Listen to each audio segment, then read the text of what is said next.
ইহুদি কয় না না, আপনার নরম সাহাবী গরম হয়েছে। আল্লাহ নবী বলেন আমার নরম সাহাবী এমনি তো গরম হইতে পারে না, কারণটা কি? কয় কোনো কারণ নাই। আল্লাহ নবী আবু বকর সিদ্দিককে ডাক দিলেন, আবু বকর কে এই কাজ করেছে? বলে নবী গো আমি। আল্লাহ নবী বলতেছেন আবু বকর তুমি এমন কাজ করেছো কিন্তু আমি তো কল্পনা করতে পারি নাই, আমি ভাবছি ওমরের।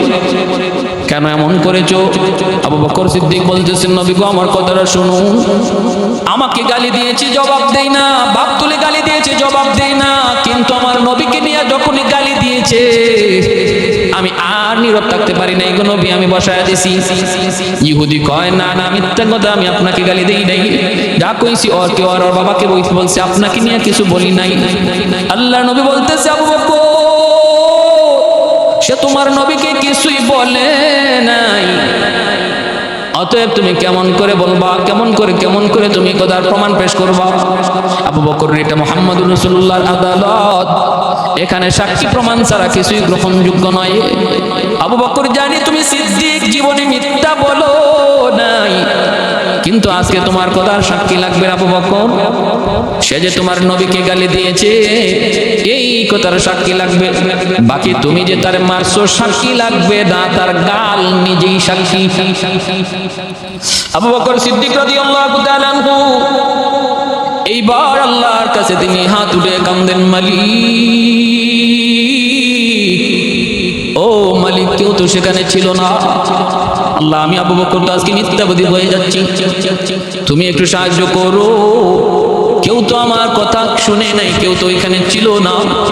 সাথে সাথে আল্লাহ আবু বকর সিদ্দিকের অন্তর ইলহাম করে দিলেন। সিদ্দিক আকবর বলতেছে নবী গো, ও গো নবী ওখানে কেউ তো ছিল না, সাক্ষী দিবে কোত্থেকে?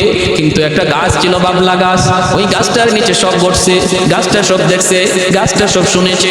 আমি আবু বকরের ইয়াকিন আর বিশ্বাস, দ্বীনের নবী যদি ওই গাছটারে সাক্ষী হিসাবে তিনি চান, তাহলে গাছ নবীর সামনে সাক্ষী হয়ে দাঁড়াবে। কৌনাইন মুখতার খুদা তুমকো বানায়া, কৌনাইন মুখতার খুদা তুমকো বানায়া, উম্মত কা নিগাহবান খুদা তুমকো বানায়া, उम्मत का निगाहबान खुदा तुमको बनाया, मौला मेरा आका मेरा रहमत की नबी है, ताजदार मदीना है तुम आहे अरबी है, ताजदार मदीना है तुम आहे अरबी है, महबूब ने कहा सल्ली अला नाम मोहम्मद, आँखों की जिया दिल की जिला नाम मोहम्मद, आँखों की जिया दिल की जिला नाम मोहम्मद। আল্লাহর নবী রহমতের নবী বলতেছেন চলো মামলা নিয়ে গাছের কাছে যাই। ইহুদির চোখ বড় বড় হয়ে গেছে, কি এটা আবার কোন বিপদে বললাম, ভাবছিলাম সাক্ষী পাইব কোত্থেকে, এখন দিকে গাছে বলে সাক্ষী দিবে। ও গাছের কাছে আসলো, আল্লাহর নবী গাছকে সাক্ষী হিসাবে তিনি চাইলেন, সাথে সাথে আল্লাহ গাছের জবান খুলে দিলেন। সুবহানাল্লাহ। গাছটা ডাক দিয়া বলতেছে নবী গো আমি সব শুনেছি, সব দেখেছি, আপনার আবু বকর যা বলেছে সত্য বলেছে, ইহুদি যা বলেছে মিথ্যা বলেছে।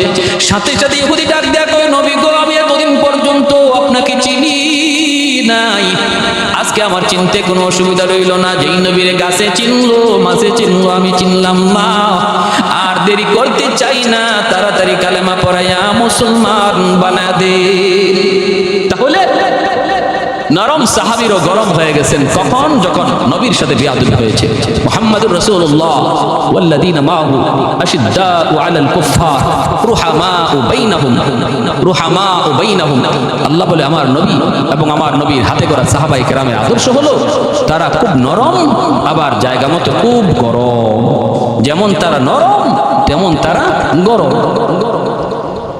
আমর ইবনে আস রাদিয়াল্লাহু তাআলা তিনি বললেন আর কোন প্রস্তাব আছে কিনা তোমাদের বলো, আমার নবীর সাথে বিয়াদবি করা ব্যতীত যে কোনো প্রস্তাব তোমরা দাও সেটা আমি মানব, কথা দিলাম।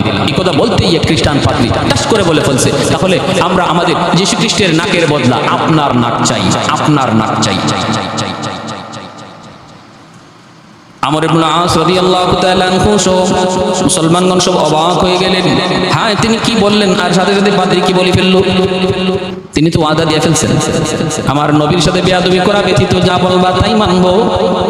আমর ইবনে আস রাদিয়াল্লাহু তাআলা আনহু তখন তিনি বলতেছেন, ঠিক আছে আমি যা বলেছি ঠিক বলেছি গো, আমি আমার কথা উদ্র করব না, ওয়াদা দিয়েছি। মুসলমান কোনোদিন ওয়াদা খেলাফি করে না, কথা দিয়া কোনোদিন কথা ভঙ্গ করে না। ঠিক আছে তোমরা আমার নাক নিয়ে নাও, আমার নাক নিয়ে নাও, আমার নাক নিয়ে নাও। ভাইয়েরা বন্ধুরা, মিশরে মুসলমান কান্নাকাটি শুরু করে দেয়, মসজিদে মসজিদে কান্নার রোল পড়ে যায়। মানুষ একে একে আইসা বলতেছে যাবো না, এমনটা আপনি করবেন না, সমস্ত এই বিদ্রোহ আমরা দমন করে দেই। আপনি খলিফাতুল মুসলিমিন আমিরুল মুমিনিন ওমরকে জানান, হযরত ওমর ফারুক রাদিয়াল্লাহু তাআলা আনহুকে জানান। আমর ইবনে আস বলেন, না জানানোর প্রয়োজন নাই, আমরা ওয়াদা দিয়েছি, আমরা হলাম জাতে মুসলমান কোনোদিন ওয়াদা খেলাফি করে না, কথা দিয়া কথা ভঙ্গ করে না। অতএব আমি আমার কথা অটল, আমি চাইলে মুহূর্তের ভিতরে তাদের বিদ্রোহ দমন করে দিতে পারি। হযরত ওমর চাইলে মুহূর্তের ভিতরে ওদেরকে দমন করে দিতে পারেন, কিন্তু না না, এমনটা তারা করেন নাই, বরং আমর ইবনে আস তিনি রাজি হয়ে গেলেন, অমুক দিন অমুক টাইমে তোমরা আমার নাক কেটে নিও। ভাইরা, মসজিদে মসজিদে মুসলমানের কান্নার রোল, মসজিদে মসজিদে মুসলমানের কান্নার রোল। আল্লাহর কাছে সাহায্য চাই, মালিক তুমি সাহায্য নাযিল করো, তুমি সাহায্য নাযিল করো, ব্যবস্থা তুমি করো। ভাইরা বন্ধুরা, এইভাবে চলছে তো চলছে, কান্নাকাটি চলছে চতুর্দিক দিয়ে। খ্রিস্টান পাড়ায় আনন্দের উল্লাস, মিষ্টি বিতরণ চলছে। ওরা তো আনন্দ করে গভর্নরের নাক কাটা হবে, আমাদের যীশু খ্রিস্টের নাকের বদলা উপযুক্ত বিচার আমরা পাবো। নির্দিষ্ট টাইমে তারা হাজির, বিচার শুরু হয়ে গেল। একদিকে একজন খ্রিস্টান পাদ্রী ধারালো একটা ছুরি নিয়ে দাঁড়ালো, একটা ছুরি লইয়া খ্রিস্টান পাদ্রী দাঁড়ায় আছে। গভর্নর, মিশরের গভর্নর আমর ইবনে আস রাদিয়াল্লাহু তাআলা আনহু নাক কাটার জন্য। মুসলমানের চোখ দিয়ে টপ টপ করে পানি পড়তেছে, সবাই তো চিন্তায় চিন্তিত। ওই অবস্থায় মামলা যখন চলছে, ওনার নাক কাটার জন্য পাদ্রী যখন সামনে আগাইতেছে, ওই মুহূর্তে সাথে সাথে একজন যুবক দৌড় দিয়ে গিয়া পাদ্রীর হাতের ছুরি ধরে ফেলছে। দৌড়ে ডাক দিয়ে বলতেছে, না না, এই ছুরি দিয়া এই মহান ব্যক্তির নাক কাটা যাবে না, কারণ আপনাদের মূর্তির, যীশু খ্রিস্টের মূর্তির নাক ভাঙ্গার অপরাধী হলাম আমি। এই যে নেন, পকেট থেকে ভাঙ্গা নাকটা তুলে দিছে, প্রমাণ হিসাবে ভাঙ্গা নাকটাও উঠে দিছে। গোটা আদালত পাড়া নীরব নিস্তব্ধ হয়ে গেল। সাথে সাথে আমর ইবনে আস রাদিয়াল্লাহু তাআলা আনহু বলতেছেন, আরে পাগল, কেন তুই এমন পাগলামি করলি? তুমি কি জানো না এটার কঠিন থেকে কঠিন বিচার হবে? কারণ ইসলাম কোনোদিন অন্য ধর্মের উপরে আক্রমণ, সেটা কোনোদিন অনুমতি দেয় না। কেন তুমি এমন করে ছড়ে। যুবক তখন চোখের পানি মুছে আর কয়, আমি ইচ্ছা করে মূর্তির নাক ভাঙ্গি নাই, আমি তো পাখি শিকার করতে বের হয়েছিলাম, একটা পাখি ওই মূর্তির নাকের মধ্যে যায় বসলো, আমি তীরটা মারলাম পাখি শিকার করার জন্য, কিন্তু ভুলক্রমে পাখিটা সরে গেছে আর তীরটা যায়া মূর্তির নাকের মধ্যে লাগছে, এতে করে নাকটা ভেঙে গেছে। ইচ্ছা করে আমি করি নাই। সাথে সাথে আমি নিজের বাঁচানোর জন্য আড়াল হয়ে যাই। আমি তো ভাবছিলাম বিষয়টা সাধারণ একটা বিষয়, নরমাল বিষয়, তালাশ করে করে হয়তো তারা কাউকে পাবে না, এমনি শেষ হয়ে যাবে। বিষয়টা যে এত দূর গড়ে আসবে আমি বুঝি নাই, এত দূর পর্যন্ত বিষয়টা ঘোরাবে আমি বুঝতে পারি নাই। আজকে যখন দেখলাম আমার দোষের কারণে একজন পবিত্র মানুষ, আমার নবীর সাহাবী, এত বড় একজন জলিলুল কদর সাহাবীর নাক কাটা যাবে, আমার মনকে আমি বুঝায় রাখতে পারি না। মন আমার ধিক্কার দেয়া কয়, রে যুবক, কিয়ামতের ময়দানে আল্লাহর সামনে কেমন করে মুখ দেখাবি? আমর ইবনে আসের সামনে আল্লাহ যদি তোরে দাঁড় করায়, কেমন করে তুই মুখ দেখাবি? হাসরের মাঠে আল্লাহর সামনে জবাবদিহিতার ভয় আমার অন্তরের মধ্যে জাগ্রত হয়ে গেল। এজন্য আমি নিজে নিজে আমার ভুল স্বীকার করে নিলাম, অপরাধ আমি স্বীকার করে নিলাম। ভাইরা বন্ধুরা, জবাবদিহিতামূলক জীবন ইসলাম মানুষকে শিখায়। ইসলামই একমাত্র ধর্ম যেই ধর্ম মানুষকে দুনিয়ার জগতে জবাবদিহিতামূলক একটা জীবন ব্যবস্থা উপহার দেয়।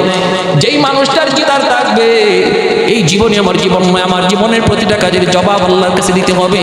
ওই মানুষটা কোনোদিন রাষ্ট্রের চোখে ফাঁকি দিয়ে অন্যায় করতে পারে না, পুলিশের চোখে ফাঁকি দিয়ে অন্যায় করতে পারে না, বাপ মার চোখে ফাঁকি দিয়ে অন্যায় করতে পারে না, উস্তাদের চোখে ফাঁকি দিয়ে অন্যায় করতে পারে না, জনগণের চোখে ফাঁকি দিয়ে অন্যায় করতে পারে না। যদি তার অন্তরে জবাবদিহিতার ভয় থাকে, ইসলাম মানুষকে এই জিনিসটাই শিক্ষা দেয়। এর নাম হলো তাকওয়া, এর নাম হলো তাকওয়া। এই তাকওয়ার কথাটাই জবাবদিহিতামূলক এক জীবন গড়ে তোলো, এই কথাটাই আল্লাহ পবিত্র কোরআনের বিভিন্ন জায়গায় বলেছেন। ইয়া আইয়ুহাল্লাযীনা আমানুত্তাকুল্লাহ, ইয়া আইয়ুহাল্লাযীনা আমানুত্তাকুল্লাহ। ও দুনিয়ার মানুষ, আল্লাহকে ভয় করো। ও ঈমানওয়ালারা, আল্লাহকে ভয় করো। আল্লাহর সামনে জবাব দিতে হবে। এই চিন্তাটা লইয়া তুমি দুনিয়াদারি করো, এই চিন্তাটা লইয়া তুমি দুনিয়াদারি করো। যার চিন্তা থাকবে এই আল্লাহর সামনে আমার প্রতিটা কাজে জবাব দিতে হবে, সে চেয়ারে বৈশাও কোনোদিন ঘুষ খাবে না, টেবিলের নিচ দিয়ে কখনো হাত দিবে না, ওই মানুষটা কখনো সুদের ব্যবসা করবে না, ওই মানুষটা বাপ্পার সাথে বেয়াদবি করবে না, হারাম টাকা হাতের কাছে পাইলেই সে সেটা সুযোগে হাতে নিবে না। যদি তার এই জবাবদিহিতামূলক এই চিন্তা তার মাথায় থাকে, আল্লাহ কোরআনের জায়গায় জায়গায় এই তাকওয়ার কথা বলেছেন, আল্লাহ ভীতির কথা বলেছেন, খোদা ভীতির কথা বলেছেন। এমন এক খোদাকে তুমি ভয় করো, এমন এক মালিককে তুমি ভয় করো, যে মালিক তোমাকে সর্বহালতে দেখতেছেন, যে মালিক তোমাকে দিনেও দেখতেছেন, রাতেও দেখতেছেন, যে মালিক তোমার পিছনে সিসি ক্যামেরা ফিট করে রাখতেছেন, তোমার প্রতিটা বসা প্রতিটা কদমকে যিনি সর্বদা অবজার্ভ করতেছেন, রেকর্ড করতেছেন, যে মালিক তোমার প্রতিটা কথাকে পর্যন্ত রেকর্ড করতেছেন, ওই মালিককে ভয় করো, ওই মালিককে ভয় করো। ইয়া আইয়ুহাল্লাযীনা আমানুত্তাকুল্লাহ, আল্লাহকে ভয় করো। আল্লাহ পাকের জাতি নামটা এখানে ব্যবহার করেছেন। আল্লাহ পাকের সিফাতি নামগুলোর মধ্যে যতগুলো সিফাত রয়েছে, আল্লাহ রহমান, আল্লাহ রহিম, আল্লাহ গফফার, আল্লাহ কাহ্হার, আল্লাহ সাত্তার, আল্লাহ পাক রাজ্জাক, যতগুলো সিফাতি নাম, সমস্ত সিফাতি নামগুলি আল্লাহ নামের ভিতরে রয়েছে। এজন্য আল্লাহ নাম নিলে আল্লাহ সব সিফাতি নাম এর ভিতরে চলে আসে। এমন আল্লাহকে ভয় করো যে আল্লাহ রহমান, এমন আল্লাহকে ভয় করো যে আল্লাহ রাজ্জাক, এমন আল্লাহকে ভয় করো যে আল্লাহ সাত্তার, এমন আল্লাহকে ভয় করো যে আল্লাহ তিনি হলেন কাহ্হার, এমন আল্লাহকে ভয় করো যে আল্লাহ সামিউম বাসীর, এমন আল্লাহকে ভয় করো যে আল্লাহ আলিমুম বিদাতিস সুদূর, এমন খোদাকে ভয় করো। অতএব সাবধান, কখনো নিজেরে তুমি এমনটা মনে করো না যে আমি ধরা ছোঁয়ার বাইরে, আমার কেউ দেখলো না, আমার কেউ দেখলো না, আমার কেউ পাবে না। এই কথাই যুবক বলতেছিল, আমি ভয় পেয়ে গেছি যে আমি এই জায়গায়, এই দুনিয়ার জগতে সবার চোখে ফাঁকি দিয়ে দিলাম, কেউ আমারে দেখলো না, আমি যে অপরাধটা করলাম, কিন্তু একজন তো দেখেছে, সে মালিক তো আমারে দেখছে। আজকে আমার অপরাধে যদি একটা নির্দোষ মানুষ শাস্তি পায়, হাসরের মাটি আমি আল্লাহর সামনে কেমন করে জবাব দেব? আহ আহ, এই চিন্তা চেতনাটা, এই জবাবদিহিতামূলক জীবন ব্যবস্থা, ফিকিরটা যদি আজকে সমাজের মানুষের অন্তরে দেওয়া যেত, এই ফিকিরটা, এই চেষ্টাটা যদি আজকে সরকার প্রধান প্রশাসন যদি এই জিনিসটাকে মানুষের অন্তরে দেওয়ার চেষ্টা করতো, আর এর জন্য একটা ডিপার্টমেন্ট তৈরি করতো, এর জন্য যা যা করার প্রয়োজনীয় ব্যবস্থা গ্রহণ করতো, তাহলে সমাজে আজ এত অপরাধ থাকতো, সমাজে এত অপরাধ থাকতো।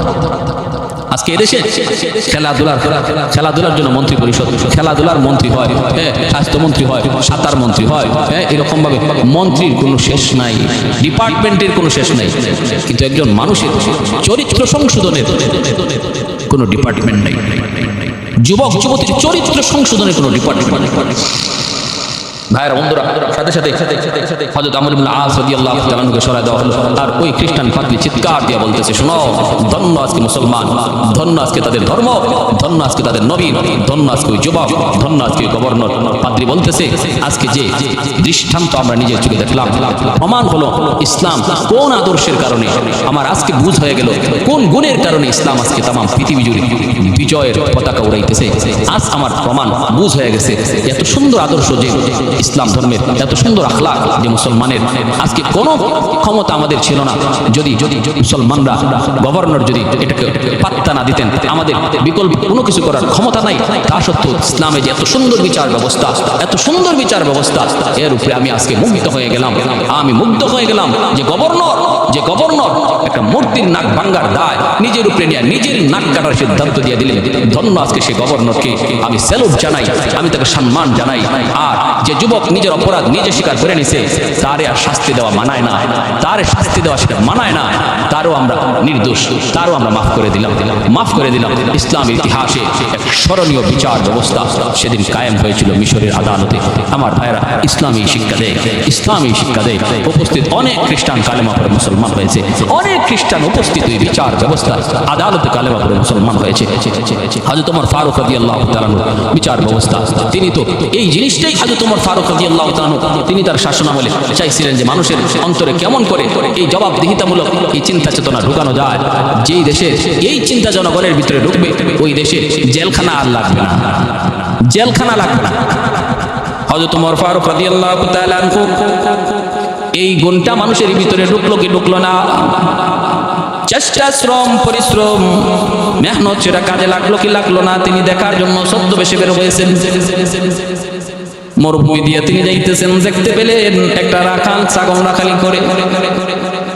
তিনি ওই ছাগল রাখালকে ডাক দিয়া বলতেছেন, রে যুবক, আমি বড় ক্লান্ত, আমি বড় ক্ষুধার্ত, তোমার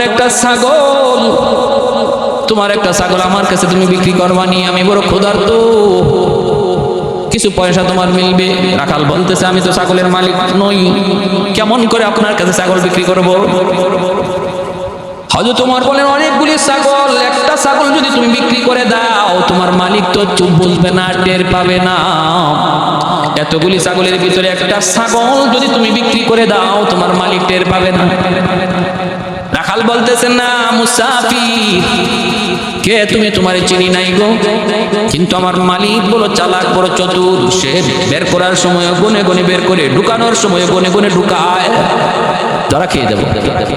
হযরত ওমর বলেন, যদি গণনা করার সময় একটা কম পায় তুমি বলবা আকালাকুয যিব, যদি বলে একটা ছাগল কম কেন তুমি বলবা বাঘে কে ফেলেছে, জঙ্গলের পাশে আমি ছাগল রাখানি করি, একটা ছাগল বাঘে খেয়ে ফেলেছে তুমি বলে দিও।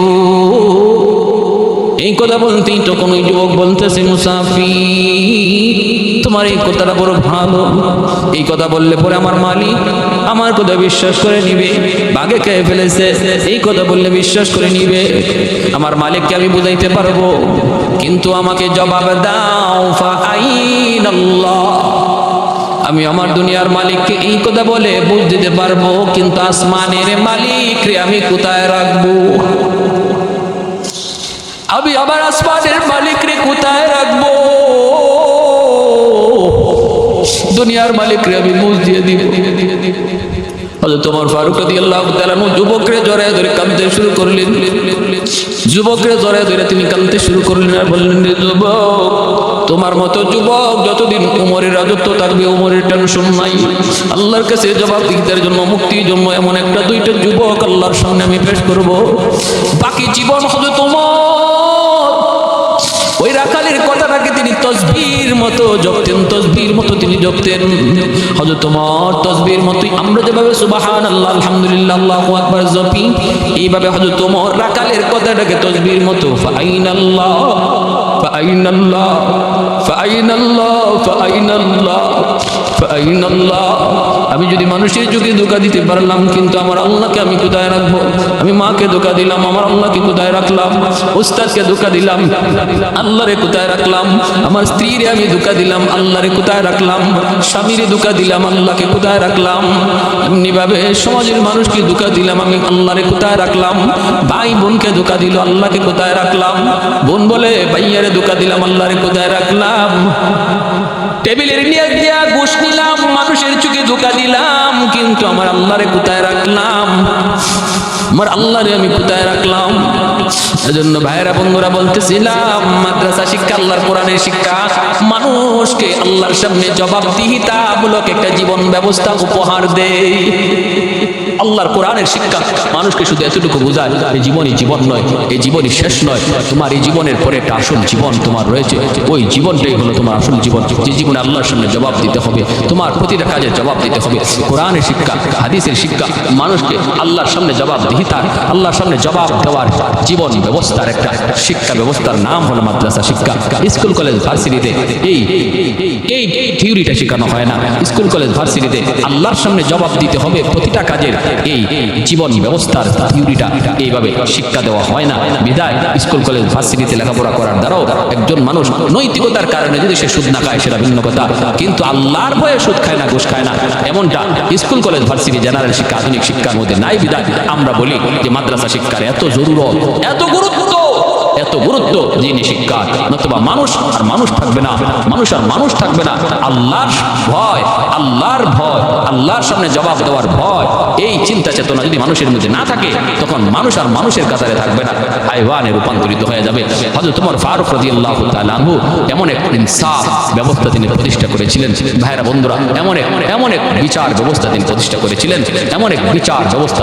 এজন্য কবি সুন্দর করে বলে, ফারুক তেরা নাম সে ইসলাম রহেগা, ফারুক তেরা নাম সে ইসলাম রহেগা, दुनिया की अदालत में तेरा नाम रहेगा, दुनिया की अदालत में तेरा नाम रहेगा, उस्मान तेरा नाम से इस्लाम रहेगा, दुनिया की सखावत में तेरा नाम रहेगा, सिद्दीक तेरा नाम से इस्लाम रहेगा, दुनिया की सदाकत में तेरा नाम रहेगा, दुनिया की सदाकत में तेरा नाम रहेगा, मुआविया तेरा नाम से इस्लाम रहेगा, दुनिया की सियासत में तेरा नाम